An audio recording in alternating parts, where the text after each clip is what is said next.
Are Poisoned Wind Globadiers any good? I wanted to use them some more before coming up with an intelligent answer. To state the obvious, Globadiers can poison your own units too. So, is it worth the damage to the enemy to be the Longshanks of Skaven kind? Pretty much, yeah. Please like, subscribe, comment, and consider donating to my Ko-fi page. I need your warpstone. Globadiers have 48 models on Ultra, which very much is more than Warpfire Throwers and twice that of Warp Grinders, with a flimsy 3,648 health between them. But each model is sporting 100 armor. That's pretty up there. So, the unit is thin and crunchy, like lobster in the shell. Leadership is 58, which isn't bad for Skaven at all. Speed is 38, which is standard. Melee attack is 18, attack interval 4.3, no splash size, melee defense 16. Remember, 48 models and 100 armor, so they might not instantly melt if suckered into melee. Weapon strength is 26, split between base damage of 20 and armor piercing 6. That's like an Empire Swordsman or something. Charge bonus is 6. Of course, that's not why you brought a weapon team. Mass is 150, so they're still quite squishy to cavalry and so on. Now, the fun stuff. Ranged combat. Ammunition is 18 volleys. Range is actually 85 only. Missile damage is rated as 40. And here's where it gets complicated. You're getting magical attack, so mechanics like dodge are useless against this, but you also have the Poisoned Wind contact effect. Information is a little hard to nail down, but the gist I get is that no more than 25 models will take damage once every 4 ticks up to 12 seconds after the last application of Poisoned Wind. And since individual models can resist, to guarantee 25 models take that damage, a unit has to have like 100 models or something. So this effect is more effective the larger the unit, up to a point. A high HP unit will still take a long time to poison down. Let's keep that in mind as we go through the rest. Also, while I accept that the missile behavior is intended for larger targets, there's no bonus. Supposedly there once was, but this was tweaked by the developer. Oh well, it's a mid-tier unit. Missile base damage is 4, and armor piercing is 12. That's for a direct physical strike. Explosion base damage is 12, and explosion armor piercing damage is 16, with a detonation radius of 2. You get 1 projectile per volley per model, with a reload time of 11, total accuracy as the standard 20, calibration distance of a paltry 60, and calibration area of 8. So what all this means? The explosion does more damage than the physical hit. The explosion of each globe is relatively small and compact. The spread of the globes is ridiculously large, so they blanket an area. The chances of being caught in some explosions is a lot more reliable than being directly struck. So that would be just bad luck. And the direct hits are far more heavily tilted towards armor piercing than the area effect. So how much of the unit is good against large single entities varies a lot with the actual physical surface of the target. You have Feral Carnosaurs, and then you have Dreadsaurians. You have Skullcrackers, and then you have Imric's massive Sun Dragon.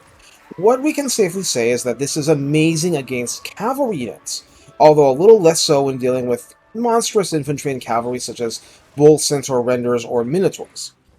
I think that's what they try to express. The thing is, there's some targets they're not ideal against, but if you have them spew against a unit of Longbeards, the shields are of no use at all. What can the dwarfs do against this? Clearly the right answer is shoot them to pieces from beyond 100 meters range. Failing that, it's going to be a slaughter in the other direction. It's like having blasting charges that inflict a poison effect, but you have 18 instead of like 2. We've already covered Globadiers in a nutshell, but they can get even better. I just want the strengths and weaknesses up front. This is a non-DLC unit, recruited from a Tier 3 building, and you may have noticed that it's actually not that expensive. That's because the range limitation is a severe weakness against numerous factions. But on the other hand, the rate of fire nerf means that they have a higher chance of surviving to get a volley off, and their volleys hurt. Once again, Blastmaster is where we go for Lord Redline buffs, offering a maximum of plus 20% ammunition and 8% reload time reduction. Immediate and impactful help. Warp Smart offers rank 7 and above vets plus 5 leadership, plus 12% missile strength, and 15% spell resistance, the latter mattering because elves will prefer to spell snipe your weapon teams when possible. Like the Warp Fire Throwers, the tech tree offers more help, with enormous caches reducing upkeep slightly and offering plus 25% ammunition, and ensure product quality, jacks up missile damage and range by 10%. I'm sure you can imagine how that enormously increases the overall lethality of the unit. The rest increases recruit rank and adds a little bit of armor. If you're going to be serious about them, get a Warlock Engineer to have reload time further reduced, ammunition and weapon damage buffed, and overall just make them completely ridiculous. You deserve it, and your enemies have it coming. Now, back to how to use them in battle. I'm being more specific to Warhammer 3. Units in general are more skittish about friendly fire, but the AI doesn't take stray shots into account. If you use this in a mixed melee, you will poison your own units. If you have the right units as speed bumps and whatnot, you will not care. Single entities will shrug this off, Skaven slaves aren't going to last long anyway, and Storm Vermin can take a few hits. More to the point, while there will be stray shots, the explosions are still relatively contained, so 80% of 48 models firing into the center mass of a packed infantry unit will crush it. Whatever incidental damage you did to your own unit stops to matter if the opponent is basically destroyed. And moreover, if it is the only option, your Globadiers can and will arc their shots directly over your own units, something Rattling guns will not. If there are 5 enemy units collapsing on one of your own, that unit is done for anyway. Hurting it a little bit with warpstone gas while shredding the enemy is a small price to pay for victory. Thus, the irony of the shorter range is that the Globadiers are actually safer to use with your own forces than the mortars, and I say that as someone who loves the mortars and wants to truly master them.